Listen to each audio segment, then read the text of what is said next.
I'd like to continue on with the Muskegon Norway School Board meeting. We are at item 1D.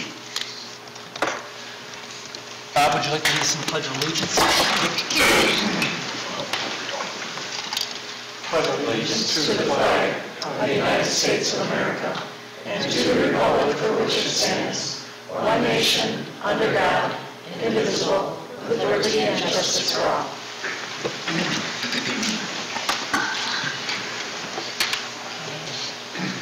I'm getting wrapped up. No. You keep going these days, this whole thing's going on. Can I get approval for the agenda? So moved. Second. All those in favor say aye. Aye. Opposed? Passes unanimously. We've done closed session. We're in open session. Can I get a motion for consent agenda? So moved. Could I get a second? Second. Anything, we're going to be removing item E. And does anything else need separate consideration or questions? Hearing none. All those in favor of consent agenda with the exception of item E, say aye. Aye. Aye. Opposed? Passes unanimously. Item 5, project update. Dan, Hey, Dan. how you doing this evening? Doing very well. Good. How's that project? He's here to tell you. Also, our flooring has started at Mill Valley. So we're prepping floors and we'll start laying the sheet goods here later this week. The remaining of the finishes will be going in for the rest of the month. We got doors and hardware will be showing up toward the end of this week at Mill Valley. The gym floor has been sanded, striped, and they're sealing right now, so that'll be wrapped up, if not this week, early next week. Final cleaning is scheduled for right after Thanksgiving, followed by punch list, followed by turnover middle of December. So we'll be able to occupy the majority of the additions for everybody to use after the first of the year. We're at the middle school. We set all 6 of our rooftop equipment. Roofing will be starting in the cafeteria right toward the end of this week. The north courtyard, there's a lot of scaffold set up inside right now. They're running the brick up. That's the last major brick area on the building. There's one more area kind of up front between Tech Ed and the main entrance. But I'd say after the north courtyard's done, we'll probably be 80% complete with brick before it gets too cold, so that's huge. We'll be starting drywall in the lower level toward the end of this week. Paint of the gym will start sometime next week. And our water main, we're about 50% complete within the building perimeter. And we'll be wrapping up the majority of that end of this week for curb and gutter and paving to start next week. So we'll get that in before the plants close. We Energies gave us gas to the building. End of day Friday, we got gas, so all we gotta do is turn it on once we make our connection to the meter. So we'll be able to start up our temporary heaters later this week. And I don't know, Sunday is 5 months since we poured our first footing at the new middle school. So lots happened in the last 5 months out there. And we've also gone over 7 months with no lost time accidents on any of the sites, so that's good. And we still have over 2/3 of our contingency remaining, so we're doing quite well. Any questions for Dan? Thank you. Thank you. Thanks. Thanks, Dan. Thanks, Dan. Moving on to item 6, student representation.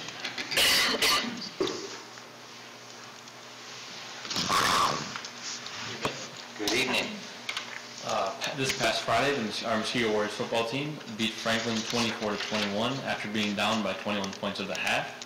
That's very exciting. That means that for the first time in 23 years, I believe, they have a very solid chance to go to state competition. This weekend, they'll be competing at Arrowhead against Sun Prairie. If they win, they'll play at Camp Randall for state. This weekend, our volleyball team will play in Milwaukee for state. Their first match is against Brookfield, so if they can continue winning through all their matches, they'll take home state competition as well. In the past few weeks, our cross-country teams both competed at state. The girls took second out of 20 teams, and the boys took 16th. The Student Council Spooktacular event last weekend, we raised almost $1,000 for UNICEF for hurricane relief. And it was our most successful in terms of attendance by over 100 people. What was the attendance? We had about 930 people. Wow. That's awesome. Yeah, throughout the day, it was pretty exciting. Any questions? Thank you. Thank you. Item 7, public forum. This is your opportunity to bring anything addressing to the school board regarding operations. And once, twice. Item 8, superintendent's report. Dr. Thompson. Well, I have the pleasure to introduce the Lake Denoon administration and Pam Quirk to present their annual report to the board, and the presentation is in board docs. So thank you very much, and thanks for hosting dinner as well, Linda and John.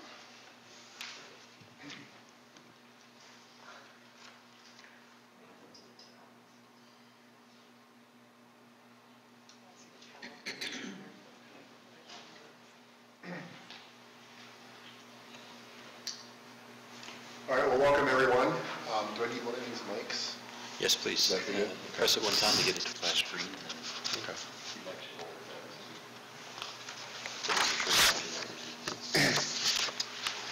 Okay, welcome to Lake Denoon. I'll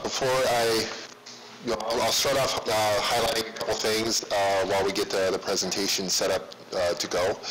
A couple things we just want to share with you. We're very proud of a number of celebrations we have in terms of reaching our goals for student learning, both in terms of achievement as well as growth.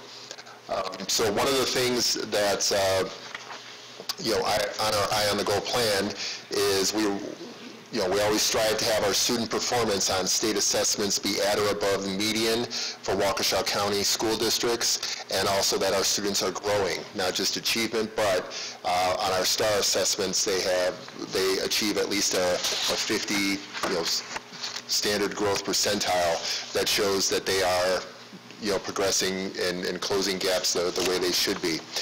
So one of the things in the board docs, you'll see this document. You'll see that we have a couple of highlights that we're pretty proud of in terms of math proficiency. We not only outperform the county, the state and the county in math and literacy, and this is from the Wisconsin State test, the forward test. So that's something, a big celebration for us. Another one in terms of the growth goal that I mentioned. In the board docs, you'd be able to see this graphic here that, the growth goal of 50 or more on that SGP, 72% of students with disabilities did meet that goal. So, which is great in terms of closing gaps in terms of achievement with students.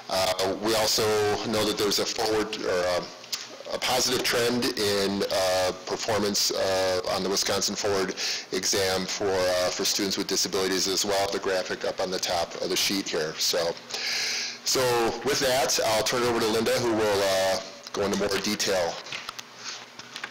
Thanks. So while we are very proud of our accomplishments, we also know that our district is characterized by continuous improvement. And one of the ways that we do, one of the important ways we do it, is the collaboration. And during the collaboration, some of the important parts of it is the use of data, and then also examining our practices to make sure that we continually improve. We've been lucky enough to have Pam Quirk as our math coach for the last 6 years, and she's led our efforts in math in these areas, and she's going to tell you about our journey along the way.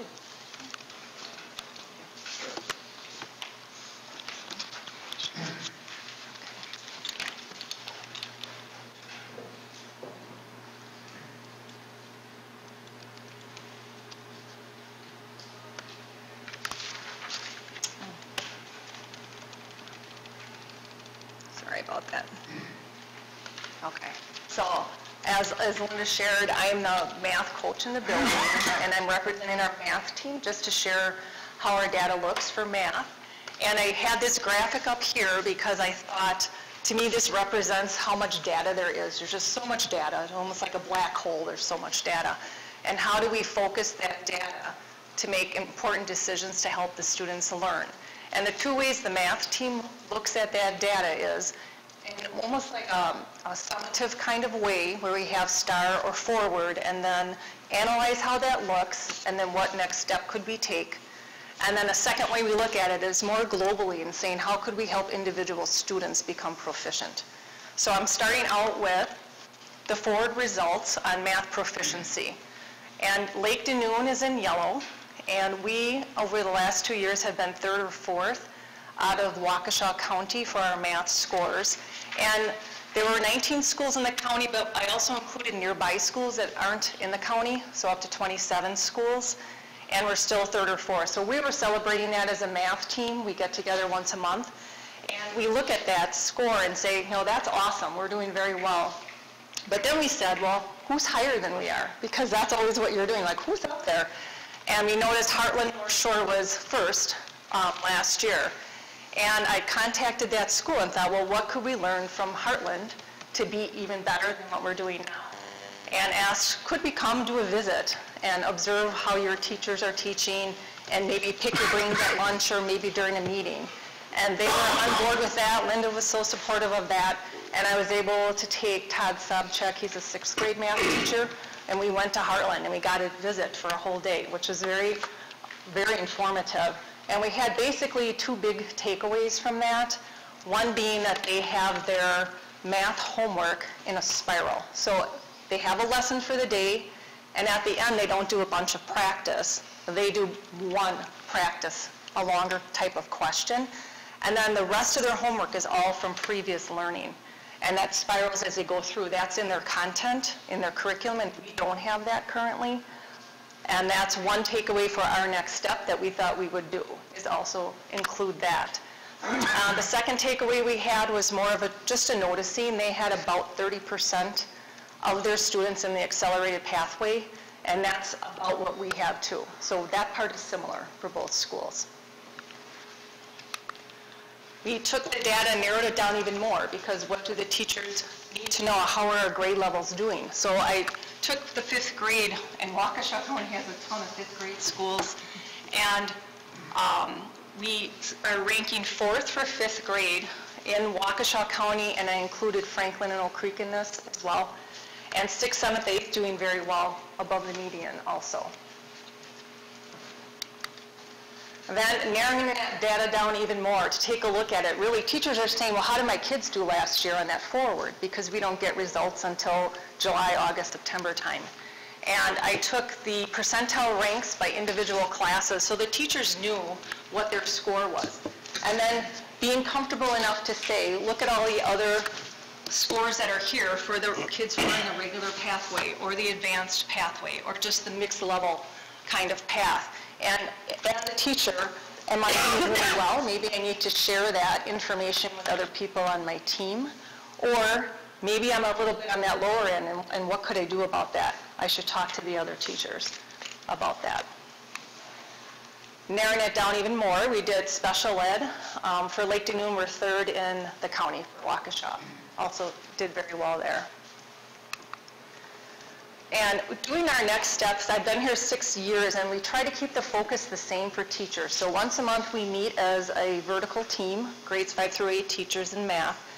And I try to keep everything the same. Even when the district, we have new initiatives coming, I try to connect that in so the teachers don't feel like it's another new piece. And when I started, the Common Core was newer, and that was a huge focus for us. And that still fits in with our new 3-year goal that we have with those 6 components. That those fit beautifully into the math practices. But this is the piece we're really focusing on a lot this year as well, because from our data, that's what we saw. We should be spiraling some of that homework. Maybe the tests have spiraled questions on them, because that's what the research is showing and what we saw at Heartland. Our 5th grade, which was rated really high, they are, just as a team, decided to do their own spiraled homework. and spiral testing, and their scores are really high, and they kind of did that on their own.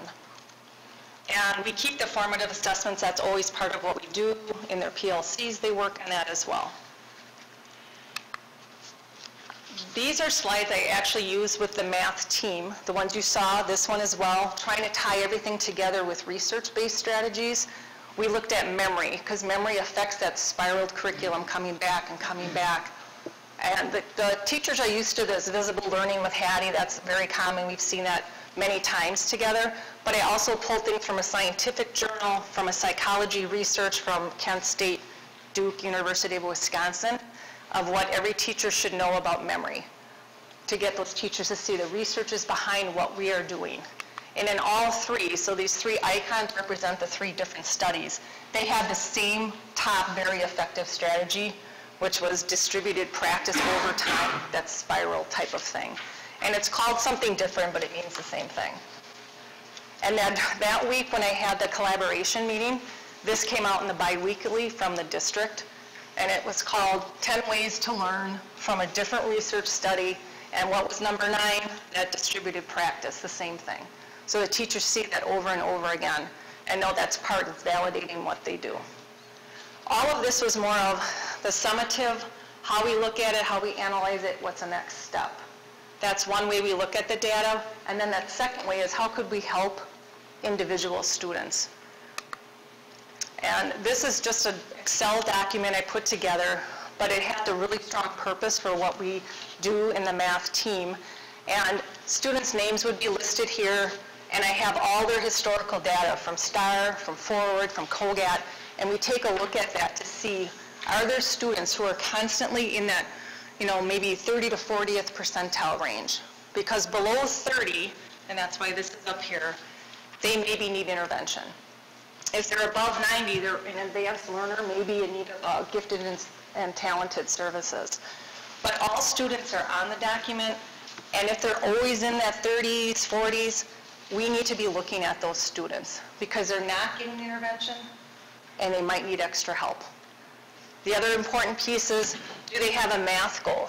Do they have a reading goal for special ed? Because if they do, we probably need to keep a better eye on them just to make sure.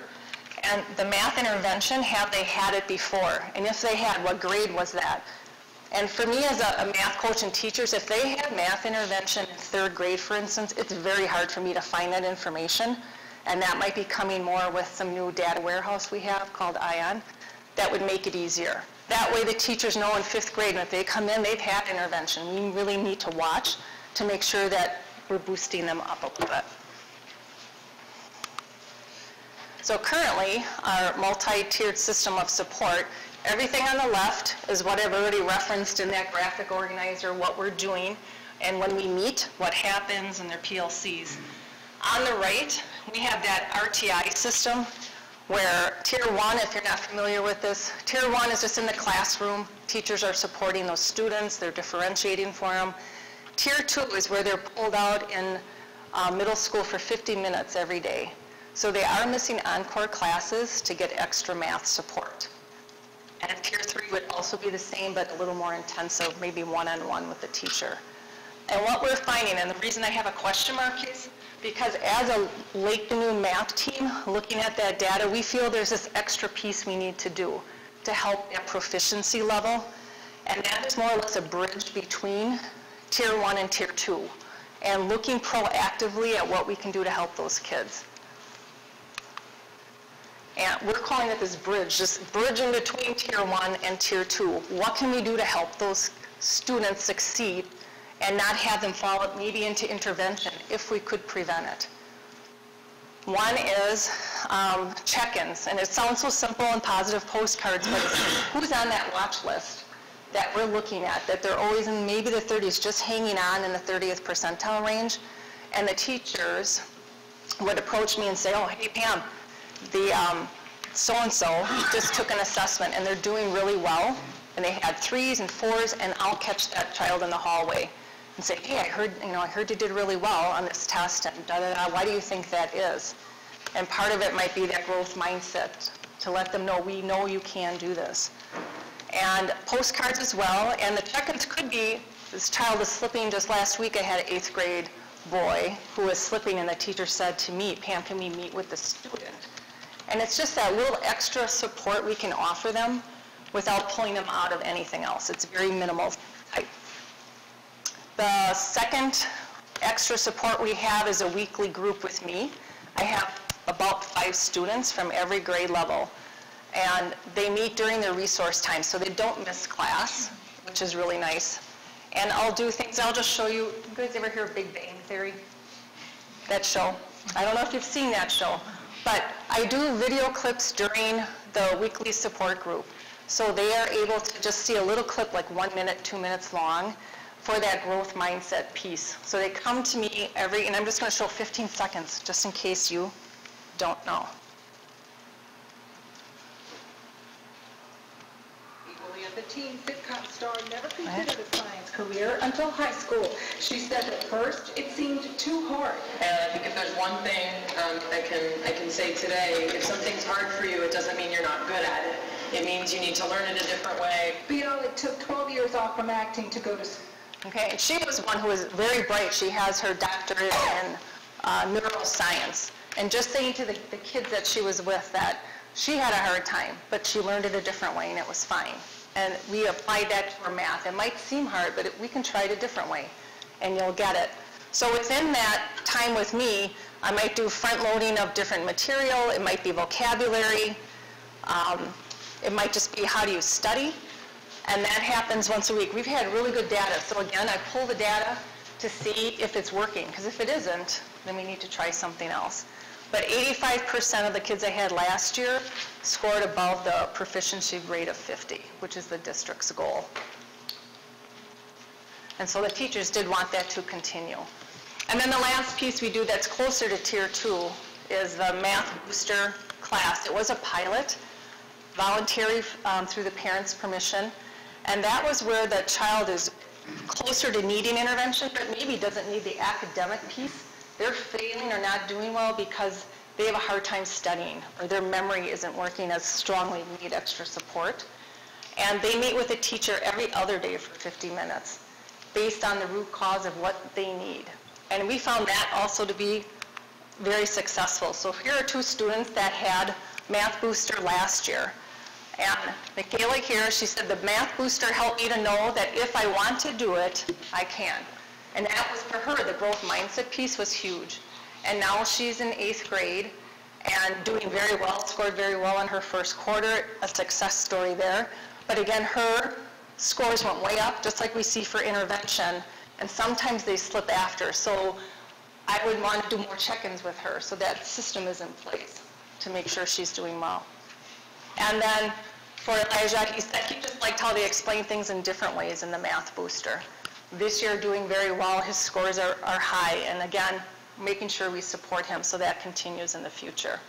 So at Lake Denoon, we just try to look at what ways could we improve through next steps, and then what could we do to be proactive for students to be proficient, because in the end, and to me being a math person, the numbers always tell that story. So the data tells the story, and if we look at what that story is, I think the teachers together come up with those creative solutions like the Math Booster or the weekly groups and have all those students growing, because in the end, that's what matters, that's our goal, and that's how we look at the data at Lake Denoon for math. Yes? Is there ever, you talked about the collaboration that you had, with Heartland. Is there ever any collaboration with Baylane? Is there a competition at all? Even a little bit? Maybe a little competition could be healthy, but we do meet as a 512 vertical team. We just started that, and we had a little bit of that when I first started, and it happened just again in this past month where we met 512, so Baylane, us, and the high school to work collaboratively. And so we've had other ones that we've just had Baylane with us. I meet with Kim Crosby, the math coach there, almost weekly. We're talking all the time if we're not meeting. So there are some formal pieces in place, and I know the Math 512 will be continuing. And I was told, I believe, that the elementary will be included once the science is taken care of as far as training. The add to that? Sure. I would just say that competition, you're almost at an advantage if you're below the other school, because now you have an opportunity to learn from them, right? Because our student populations are so similar that when we do get data together, and Dawn and I are sitting next to each other, that's the first thing we start doing, and like, why do you think that is? What happened in 5th grade that this happened? It happened to be for reading in Baleen. So we would share those strategies to try to make each other better. So that's, it is a healthy competition, I would say, and we learn from each other all the time. And the same happens within grade levels too. You know, teachers within that grade level in their PLC every week and trying to see why one might be doing and performing better. And any other questions then? That is the end of the presentation. Thank you. Thank you so much. Thank you. Great. Good job.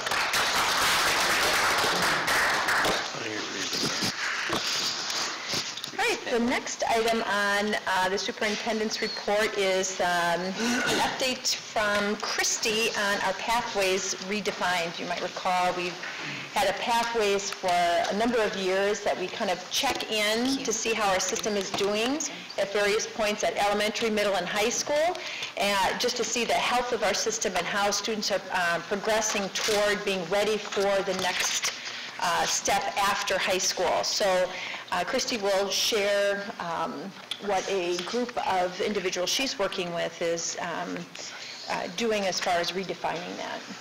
Thanks, Christy. Okay, I'm not Christy. Oh, I'm sorry. No, you're not. I'm sorry, John. No, I'm not. I'm looking at Christy. She's just staring at me like. Sorry, Christy. Sorry, John. Right. Hi again. I'm here as part of the Redefining Ready team that is facilitated by Christy, and we also are honored to have with us a representative from our high school, Heather Bakeman, who teaches science at Muskego High School. And our team has representatives from elementary, middle, and high school. So this is just a small sampling of the larger group. But basically what our charge is and what we're looking at is the fact that all of our America's high schools all have this huge responsibility to ensure that when we graduate students from our system, they're college ready, they're career ready, and they're life ready. And a lot of times we focus on data and standardized test scores, which are, tell a huge part of the story, but they don't tell the whole story necessarily. And so looking at more of the whole student factors, today's students are driven by ideas and innovations, and we don't want to necessarily reduce them down to a single score like an ACT, as important as ACT is. But so we're trying to look at indicators, working with Redefining Ready. This is a national initiative launched by the School Superintendents Association that has introduced new research-based metrics to more appropriately assess student readiness, that they are college, career, and life ready.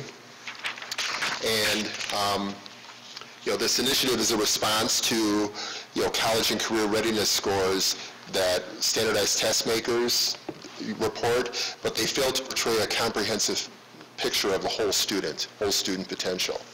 So where we've been as a system, if you've been here for a while, this graphic looks familiar to you. This is our current pathway to college and career readiness. It's been with us for a number of years. And if you remember, we had a number of indicators at the elementary, middle, and high school grades, the benchmarks, and they were defined pretty narrowly in terms of proficiency level on, at that time we were using Discovery Ed assessments instead of STAR. So proficiency level, for grade 1, 3, and 4 in reading and math. We also looked at by 8th grade, if a student has completed Algebra 1 successfully with a C or better, that's an indicator that they're high school and, they're on the path. If you look up at the high school, levels, they have an ACT score. They also have completion of English, geometry or higher with a C. So it's really just defined in terms of course completion and test scores, pure academic benchmarks. So what we were looking at is using this, I mean, a lot of what we've developed new is kind of transferred, so you'll see some similarities, but you'll also see a lot more in terms of depth and looking at the whole student, so. Okay. So what our desired state at the elementary level is looking at the percentage of students in K-5 who are probable readers. And on our STAR assessment, we can actually give an assessment that early. That would be an indicator that our students are probable readers. The reason why that's so important is because nationally there's a lot of research out there related to proficiency in reading by 3rd grade. And at our last board meeting, when I showed you guys Qualtrics and the data of our graduating senior class from last year, and the number of students who were proficient in 3rd grade and how that impacted their academics. What we know about that data and that research is that prior to 3rd grade, students are learning to read. And it's around the 3rd grade point where they start reading to learn, and that's where they have to be able to comprehend content in order to learn the material and build the skills within that area. So we thought it was very important to have a reading indicator prior to the one that's accepted nationally at 3rd grade, so that we would have a progress monitor on how our students were doing. We also kept math in there because our secondary schools have a math goal related to Algebra 1 and then Algebra 2. And we thought the elementary should also be keeping and monitoring progress in the area of math. Attendance, actually the data says that less than 10% absenteeism is an indicator of college and career readiness. But in our district, we have such high attendance that we felt like 95% attendance was probably more on target for our population.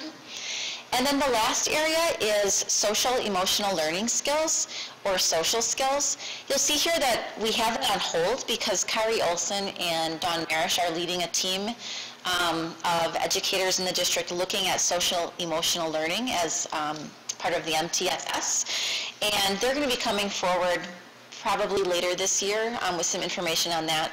So we're gonna hold that, but it's something that we desire to add sooner rather than later. And social emotional learning really relates to self-awareness, self-management, social awareness, relationship skills, and then decision making. At the middle school prior, we just had reading and math data indicators, and we're still keeping those as progress monitors along the way. But one of the things that we added here again was the attendance, participation in co-curriculars, which the research says that participating in co-curriculars helps to build relationships, self-esteem, keeps students engaged, teaches collaboration, problem solving, helps them manage time, and teaches communication skills.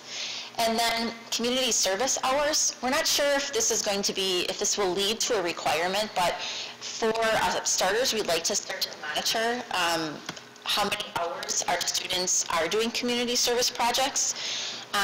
Pending board approval tonight, there is a 7th grade class called Careers in Community, and within that class, as you recall from the last board meeting, there is a service project built into that class, and there's a number of co-curriculars and clubs that also do community service hours outside of the school day, and so this just gives us an opportunity to start to monitor that. And then the last one here is the percent of our 8th graders taking the ACT and meeting the 8th grade benchmarks for ACT. And according to AVID, taking the ACT at 8th grade promotes a college-going culture. It also provides students and families awareness of students' achievement at the 8th grade benchmark level. It helps schools and teachers with curriculum and making decisions related to curriculum. And something that you'll hear new tonight is something that was just passed in the governor's budget in October. There's a new program that's going to be replacing course and youth options. We'll learn more about it later, but it's called Early College Credit Program. And rather than youth options just being open to 11th and 12th graders, the Early College Credit Program will be available for 9th through 12th graders. And so that's an opportunity for all high school students to start college classes early.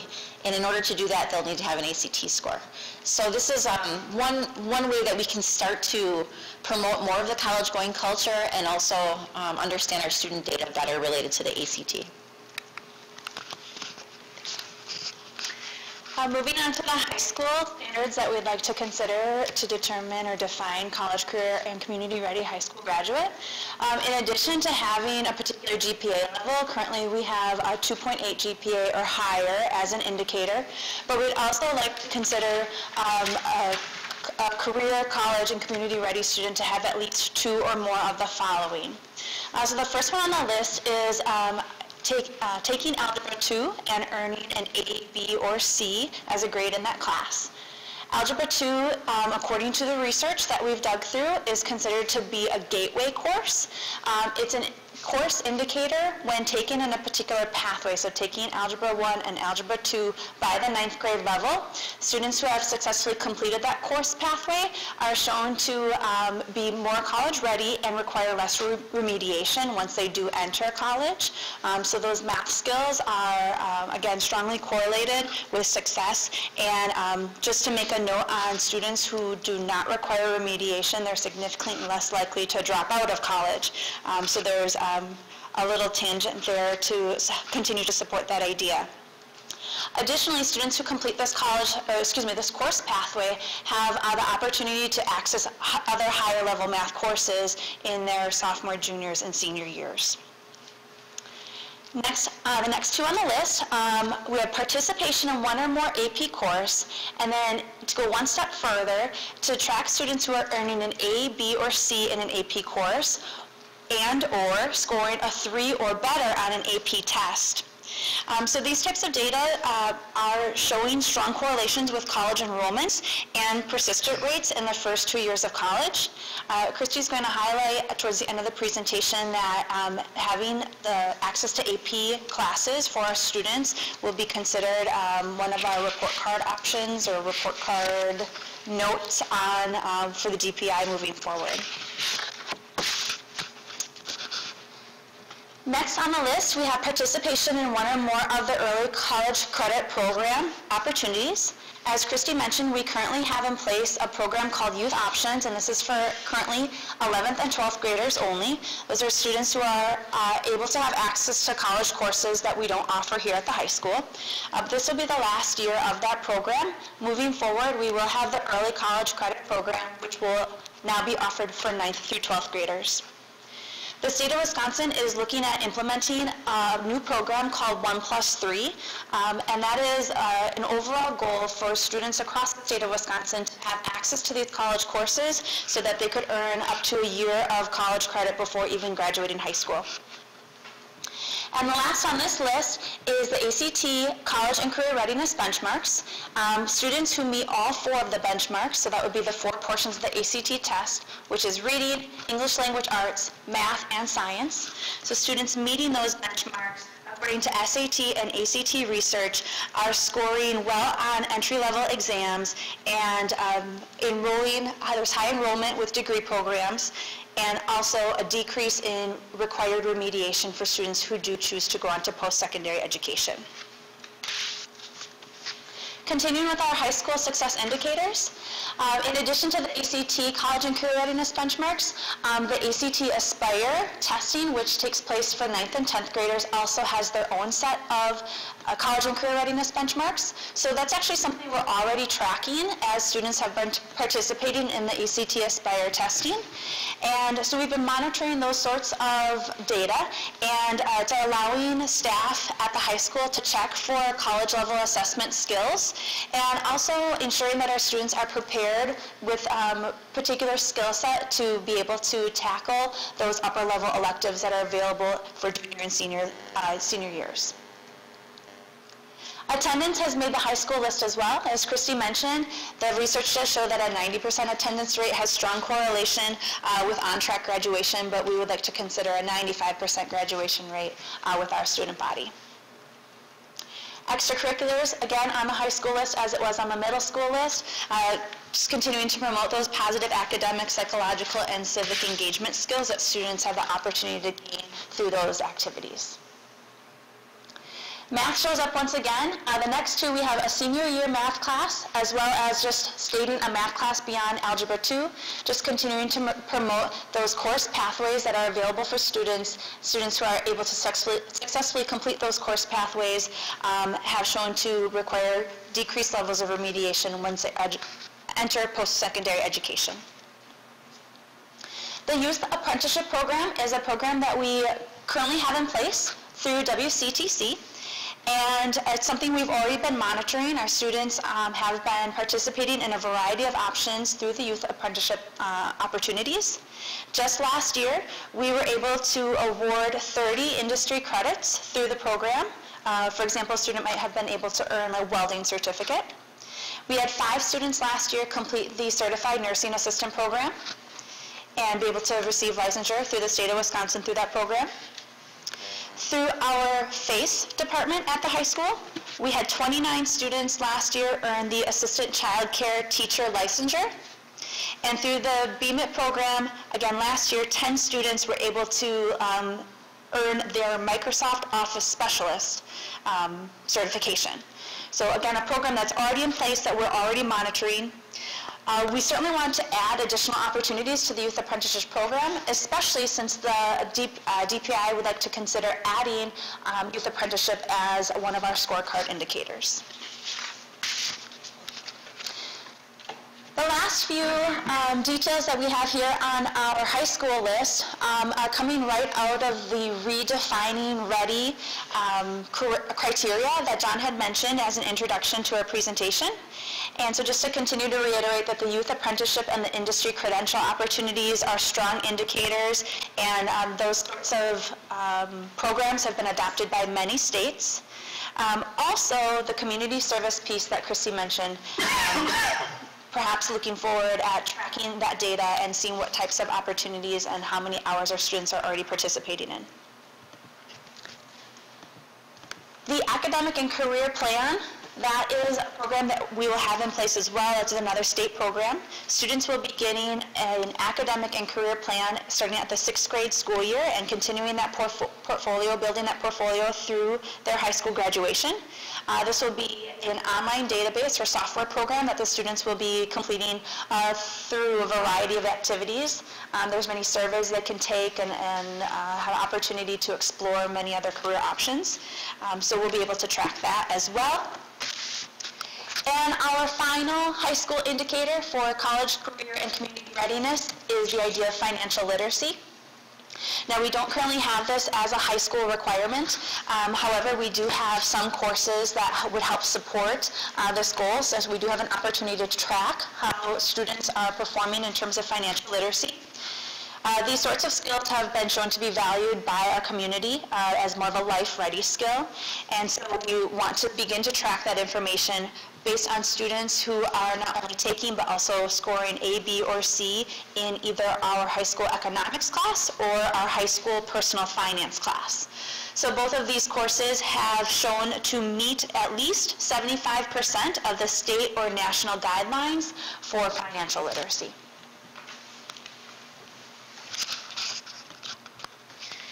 So currently on our DPI report card, there is a section titled On Track and Post-Secondary Readiness. And the 4 categories that the state identifies as being on track for post-secondary relate to graduation rate, attendance, that 3rd grade reading proficiency, and the 8th grade math.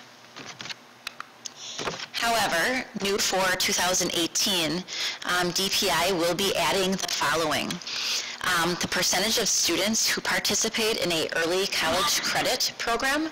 And again, that program is replacing youth options, and it is opening up youth options to 9th through 12th graders. So that'll be an opportunity for our students to take college level coursework either on our campus or off. The state will also be monitoring the number of students we have participating in youth apprenticeship. They will also be monitoring the number of hours our students are completing community service. We are not aware of what the requirement is, if it's 25 a year or 25 total. We just know that it will be on the report card. More information is coming. We'll also be asked to monitor the number of AP courses offered as well as the number of AP courses taken by our students. And then lastly, industry-recognized certifications, which is something we currently monitor, but we don't report to the state. So these are things that are going to be added to the high school report card, and then that'll flow into the district report card. The really good news is that we have a lot of these structures in place already, so it's not too big of a leap for us to start to collect and report the data. And the other nice piece is that Redefining Ready really looks at the whole child rather than just academic scores. And so it's nice that the state is starting to recognize career ready and life ready indicators in addition to just college. Any questions? Yeah, can you go over the youth options replacement or what they're talking about a little more? Yep. So what will be, youth options will be discontinued starting 18-19 school year. They're Course replaced. options as well? Course options will be called part-time enrollment. So they're discontinuing both programs. Okay. So in place of youth options, there's a new program that's coming in that's called Early College Credit Program. And that is open to 9th through 12th grade students. And it is basically what youth options is. It allows our high school students to take college level courses, except it's opening it up to 9th and 10th grade students, not just 11th and 12th grade students. Any other restriction differences or? We don't have details. Okay. Is that part of the budget or is this just coming from DPI? It's part of the budget that was approved in October. Okay. Any other questions? So other than the socio-emotional indicators that will be yet to come, what are your next steps as far as a committee? Well, we've put together the 3 tiers for each level, and our team, as well as the building administrative teams for each level, has looked at those indicators and approved it. So we're going to go ahead and finalize that document, and then it will go into all of the course catalogs that will be coming forward in the month of December, and we'll start advertising that out to the community. And then in terms of what's to come next year, still a lot of learning about whether these are going to be certain required indicators or if they're just going to start monitoring the percentage of students we have participating in these various programs. Thank you. So our quality report that we put out for the district will have these indicators also, obviously, so that we're able to track them here. So, thank you very much. Yeah. Appreciate your time. Thank you. The next update that we have for the board and the community is school boundary update, so as well as some mascot and logo updates. So Jeff, if you want to take it away. Sure, happy to share an update with where we're at with attendance boundaries and work that we're doing to continue to successfully merge our district with in 2018-19 with the passing of the April 2016 referendum. So recently we were able to take a closer look at different data and what we I guess would call triangulation of data. We wanted to take 3 different data sources to see how accurate our numbers are with each one of the respective schools as we look at the merging. So we wanted to do so because we know that accurate numbers are going to support us in being able to move forward with staffing each one of the respective buildings and being able to properly put kids on bus routes for kids that are going to be taking the bus.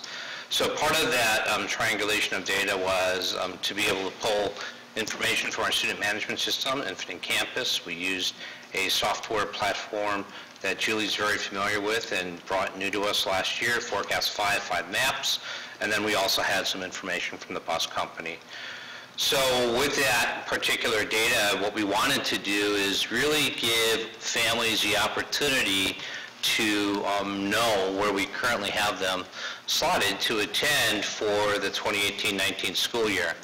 So recently, about a week and a half, maybe 2 weeks ago, we sent out a Google survey to our elementary school families and also our middle school families. And it was a very simple survey. We have one that's attached in board docs. It's a Mill Valley Google survey. And quite simply, we're asking them to provide their name and email, and then names of each one of the respective students that would be attending those schools and the grade level. Again, we're doing this as a way to really validate the numbers that we have and ensure that 100% of our students are accounted for. So if, in fact, we don't hear from some of the families that we have in our database, what we are going to do is reach out to those particular families to ensure that our data matches where their current residence is. Again, ensuring that we account for 100% of our families is going to be really, really important for us. So that is a process that we put in place. In those particular surveys, we communicated out to our elementary families. We thought this was a great opportunity to do this, that there are going to be some open house dates on February 15th and May 10th. And the purpose of those would be to have administration, staff, and PTOs put together a social event where we get to bring families together for the very first time on Feb 15th and really begin to introduce students and families to one another. Another thing that we've been doing is trying to find out how many families are interested in intra-district transfer for next year and how many of our open enrollment families have a preference as to what school they would like to go to. Again, the purpose of doing this is to find out how those numbers, when they come in, how do they match against the database that we have, and how does this support us in being able to staff each one of our respective buildings. So currently, we have heard from 15 open enrollment families as far as a school that they would like to go to. Have not looked at whether or not it's the same one that they're currently attending, if that makes sense. Looking at the data from today, we have a total of 38 requests for intra-district transfer, but as I said, 15 of those are open enrollment requests. And then the last thing that we continue to make progress on is around our mascots and logos. So Mill Valley has officially chosen the wolf mascot. They're carrying that over from Muskego Elementary as a means to really bring that identity of that school and that population over to Mill Valley, who, as you know, that name remained the same. We are currently working on draft logos for the wolf mascot, and as soon as we have something, we will bring that forward to you. Bay Lane, as you may know, has decided on the Muskies, that's Muskego Lakes. That's the old Bay Lane that I'm talking about. Bay Lane is currently working on their logo and their mascot. That was part of the survey that was sent out to Bay Lane elementary families. So they're continuing on a process for that particular elementary school, and they will have a mascot very soon. And then lastly, Muskego Lakes, they are moving forward with the Muskies as their particular mascot, and I've attached the logo for your reference, which will go in the center of the new gymnasium floor, and also Muskego Lakes and Muskies will go on the end of each one of the respective basketball courts. So with that said, if you have any questions for me, more than happy to answer. Who does the logos? We have Deb Mararo, who has done quite a bit of work for us in designing different logos and other features. Does she have a company, or? Well, she's formerly from Paper Pals. Yeah. I didn't realize she was working on it. Yeah. I don't have a question. I just want to thank you for reaching out to all the parents to see if we can accommodate them. I know we probably will not hit 100%, but if we can get most of them happy in a location that they're going to appreciate, whether it's because their students want to stay with friends or it's closer, closer to their parents' work or whatever the reason might be, I appreciate you taking the time and effort to do that, at least during this transition period. Yeah, thanks for that feedback. It's really interesting. We had several open enrollment families that reached out to me after the letters were sent out and just gave us feedback on saying this is the reason why we chose this district, is because you're interested in our input and you care about what we think. And yes, they are outside of the school district, but exercising their voice and at least saying, we understand you may not be able to accommodate, but at least you're allowing us to put in whatever interest we have. Thank you. I just want to finish my thought on the logos. Cool looking logo for the Muskies.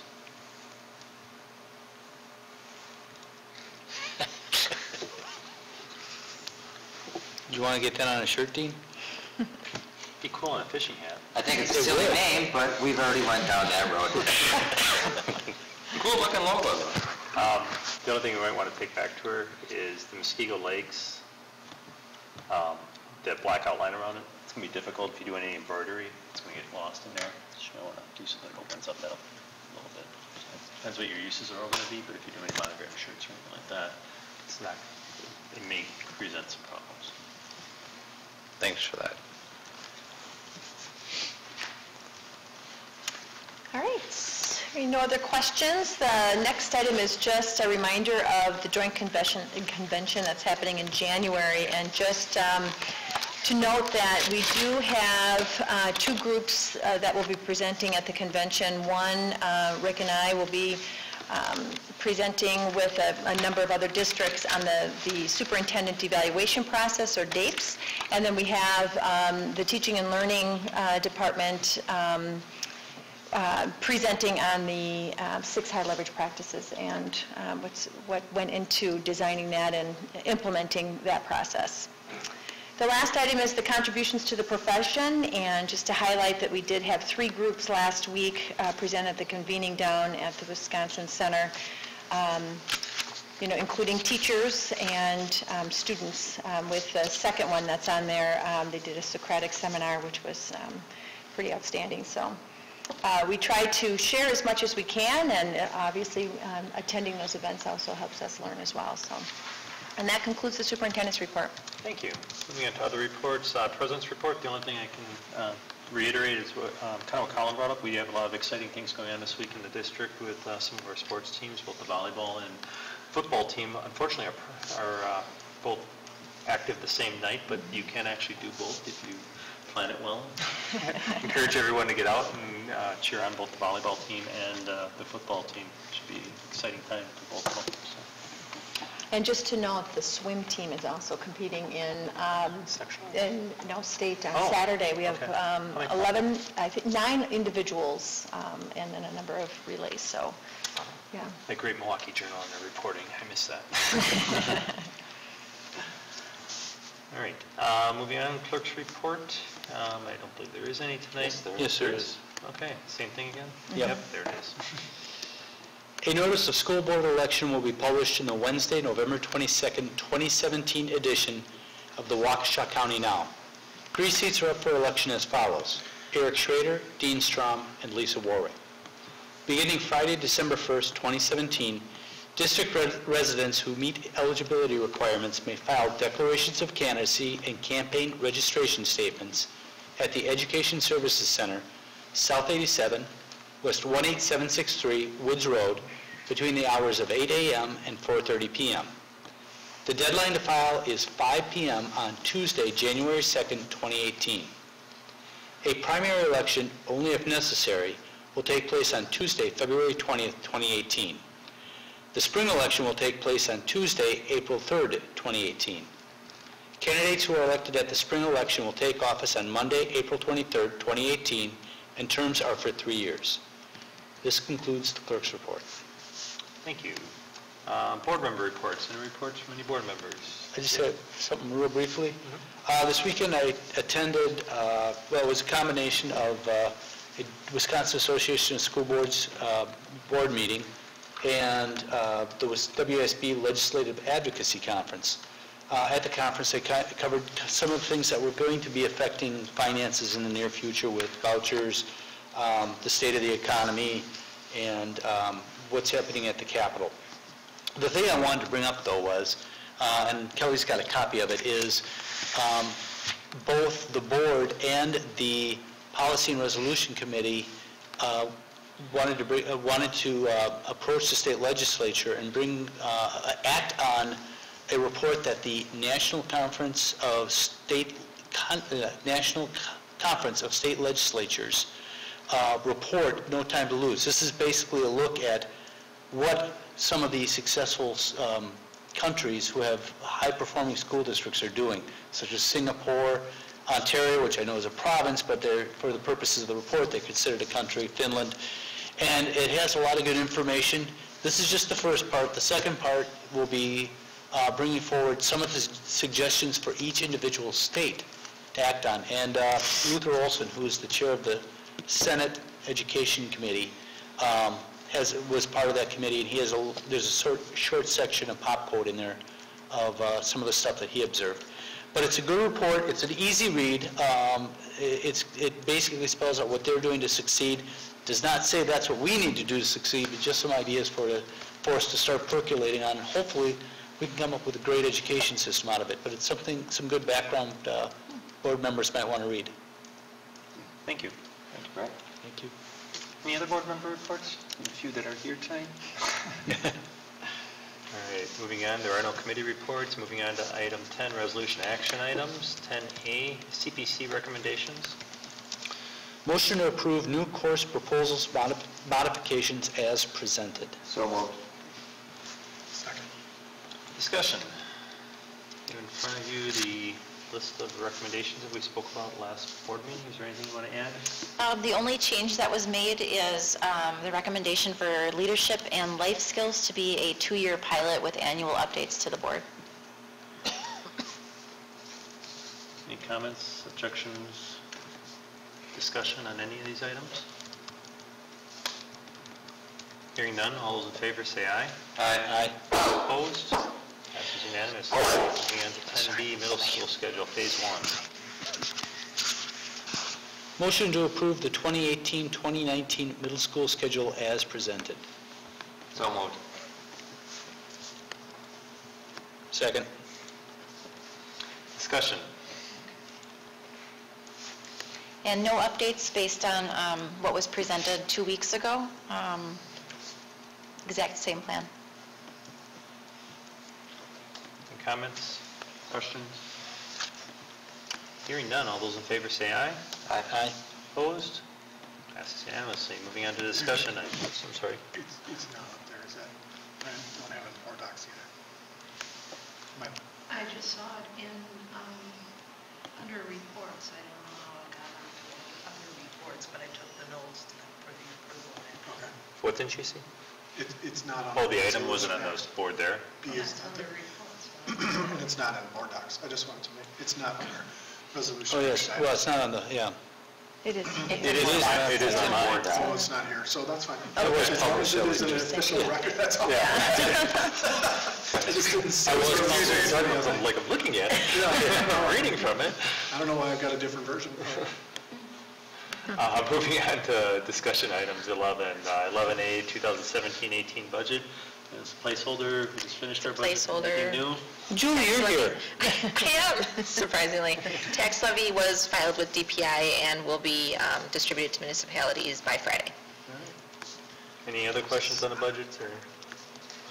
Hearing none. Moving on to item 11B, JW Industries. Jeremiah, I'm guessing this is yours. Yeah, so we had a really good completion of the projects for the concession stand and the restroom for the stadium over the summer. The second phase, kind of as we had outlined in our master planning, additional projects was to explore bleacher expansion. So as we all know, we have the lowest seating capacity in the Classic 8 for our bleachers at the high school. So we started to look at options. On the football field. On the football field, yes. So we started to look at options. One thing we did do this past year to try to increase capacity was to bring in a student section, which was a little over 1,000 seats, and it really did seem to alleviate some of the congestion, if not most. So that might be something we continue to do in the future, but we wanted to see which side would be most best to expand, and we looked at the current west side, which was actually the original home side. Some of the footings that are part of that structure are actually 50 years old, so you might remember 4 years ago, we had to redo a lot of the footings on that side. We thought that side would make better for redoing if we were going to redo one, because the other side is closer to 20 years old, if not newer. So we looked at expanding between the light poles, but not going really above the current press box, because the press box would then hinder the line of sight to the field if you were on either side of it.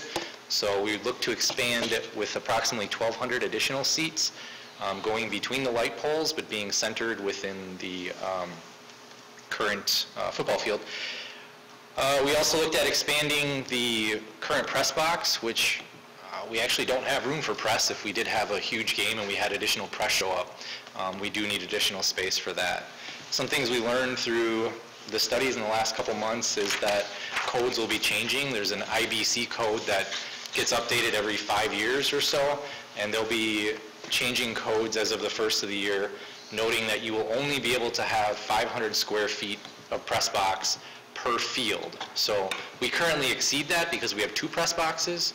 So if we aren't going to do anything before the first of the year, if we don't have plans approved by the state, we would have to put an elevator in, which would probably double the cost of expanding the press box. So as we looked at the options, we have been working with JW Industries through our planning. Really, Bray has done the design and worked through JW Industries as almost a consultant to give us our pricing. We are targeting about $730,000 for our budget, which was budgeted for this year in the budget process.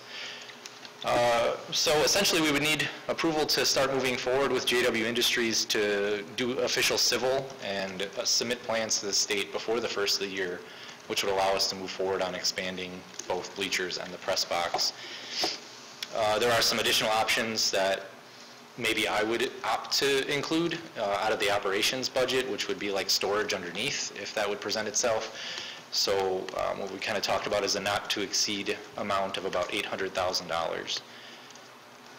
So, any thoughts? Or? So am I following you correctly on this? The expansion of the press box would be to just more or less kind of get in under the wire on this? Correct, yep. So we really have no use or need for it right at this moment in time? The expansion of the press box? Correct. There is a need, yeah. When we do have press or larger games. Well, there's really not any press to speak of. Well, actually there is. What's left? Well, I mean, no, it's more the broadcast press. TMJ, there's a number of local radio stations that broadcast football games. In addition to that, we've been on TV twice this year. So there's been 2 games that have been broadcast either by Channel 24 or Spectrum. So where do they go now? Actually, literally the last year and this year, the TMJ broadcasts were set up in the bleachers with the fans. Not a good place for them. And the WIA rules say if we have the press set up in the visitor stand, we have to allocate that space to the visitors in the home stand by rules. So if they take up a good chunk of section, we have to open up that section in the home stands for the visitors to sit, if they were to max out the bleacher capacity.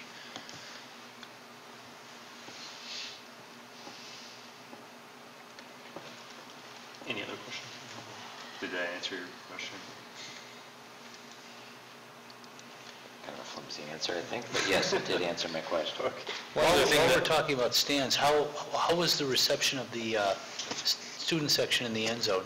Yeah, good question. I think the first game was a little bit on edge because a lot of the students that had been used to sitting in the former student section were not in that section anymore. So I think Todd worked together really well with the student council and some of the student leaders to kind of move towards the new student section, which is common in even our conference to have that section in the end zone.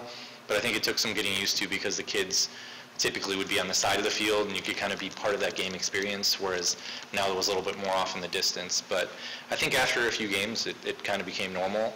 And we did talk about after this expansion, since we would have, if we do this expansion, we'd have 1,200 extra seats, we could consider bringing back that student section within the section of parents if we didn't continue renting that student section. So this section would be closer to the field, so right now there's about a 8-foot gap between the track and the bleachers, so this would really tighten that to be a little more closer to the game. This would also add aisles that would lead up into the press box. So if you've been in our press box, you have to actually walk through people sitting to get into the doorways, so it's a little bit awkward. So this would create new doorways into the press box off of aisles. And then I guess just to recap, our current seating, the home section where we currently sit is 1,200 seats, the away section is 1,000. The proposed after this would be that the west home side would have 2,430 seats, and the away would actually increase too, because they'd be now in what is the current home side with 1,200. And if we continue to rent the student section, we would have a potential 4,700 seats. So whether or not we did that or not, we would still be comparable then at least to our conference. You know right offhand what it costs to rent that student section? $10,000. We could rent or purchase some portable ones for about 100 for the same capacity that we could take to baseball or we could take to soccer. It'd just be a little bit of a storage logistical thing if we chose to do that, to have the 10-year ROI on it.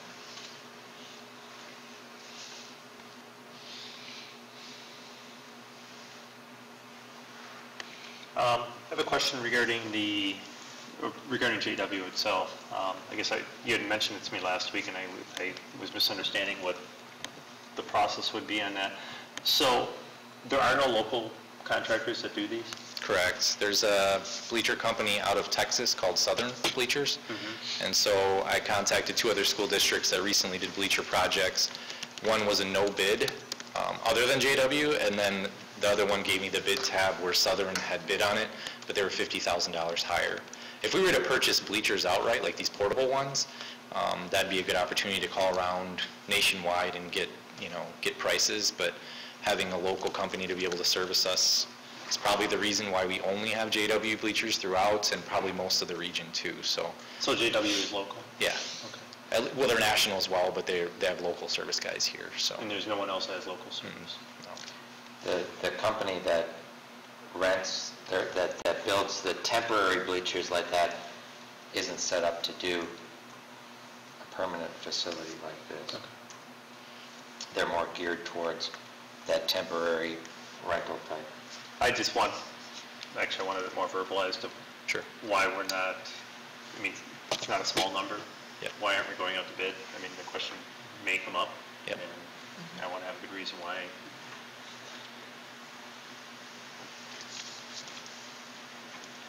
So at this point, with the timeline being as it is, are we good with moving forward with an action item the next time we meet on November 20th, or is the board comfortable moving forward with this not to exceed number and moving into action? Refresh my memory then, and the finances come. It's budgeted for this year in our budget. Operating. How much do we budget?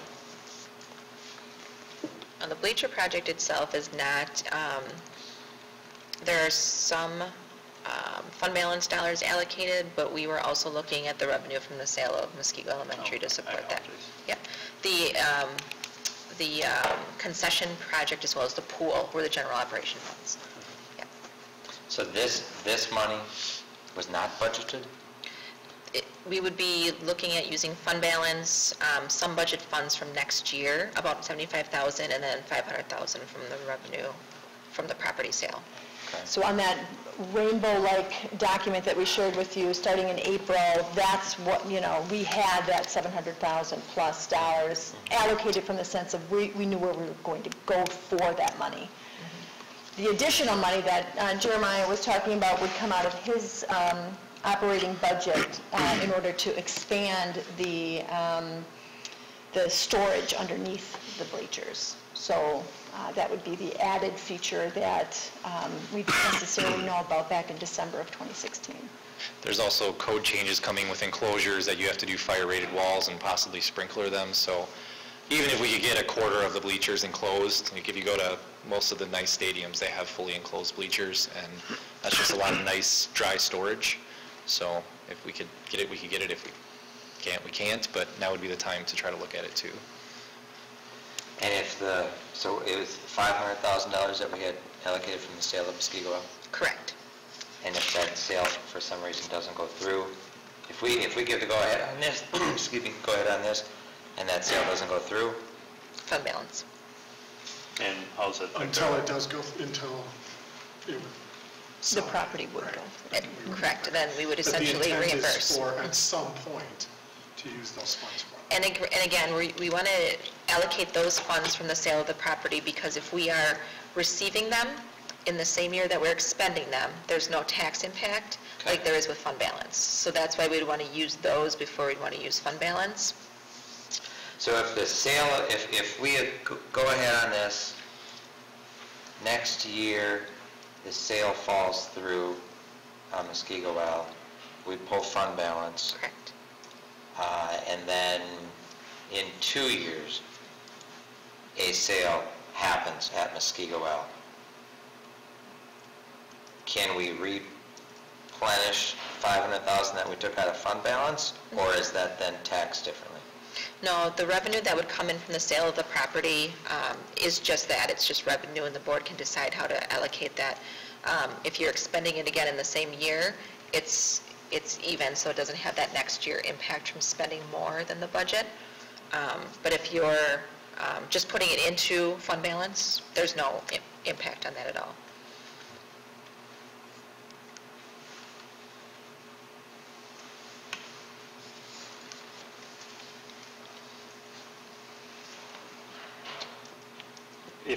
If the sale were to fall through and we had to go to fund balance, does that have any impact on our ability to cash flow?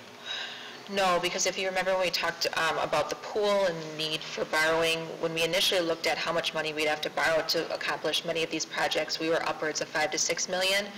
We're down now substantially below where the pool we were only looking at $2 million. And then depending on the overall cost of the referendum, the board had allocated $2 million for those projects, but given where we're at with contingency, it's very unlikely we would need that. So we'll still likely be below $4 million in total for everything.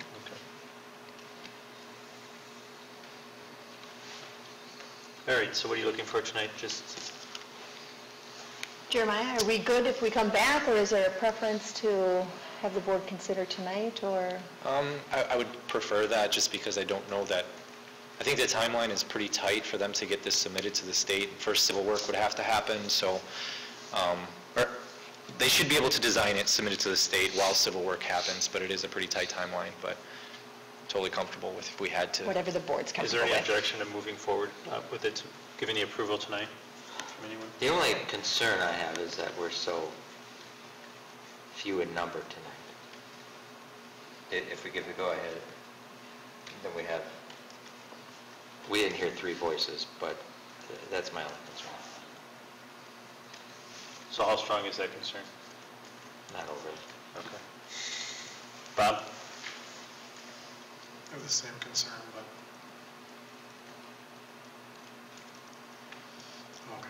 Okay. Could someone move for immediate action then? I'll move for immediate action. Can I get a second? I'll second it. All those in favor of taking immediate action on this, say aye. Aye. Opposed? All right. Then on the motion to approve this project and move forward, all those in favor say aye. Aye. Opposed? Passes unanimously. Point of order, do we need a motion and a second to bring it forward for, or to, Yeah, we do. I think we do. So can I get a motion to approve the bleacher expansion as outlined in the board docs? So moved. I'll second it again. No, all those in favor. So any discussion? Hearing none. All those in favor say aye. Aye. Opposed? Now it passes. All right. Moving on with information follow-up. Health Center, anything you want to share besides what's there? Visits keep increasing. We're at 162 appointments for the month of September, so we're continuing to just monitor utilization and make sure that the times that we are offering are meeting the needs of the employees here in the system. So where are we where are we in utilization versus where we projected or hope to be? We actually just requested which the percent utilization that we're using for the total clinic, and I don't have that report yet. Okay. I think we're close to, I want to say 40 to 50%. Of where we want to be, Of the or? total appointments that we have available. Okay. And we are actually on track to where we want to be. If anything, if that report demonstrates anything differently, you could bring that Absolutely, forward. absolutely. Mhm. Any other questions on that? Finance reports, personnel memorandum, any other information, follow-up requests? Hearing none, can I get a motion to adjourn? So moved. Second. All in favor, say aye. Aye. Opposed? We are adjourned at 8:41. Thank you, everyone. Thank you. Thank you.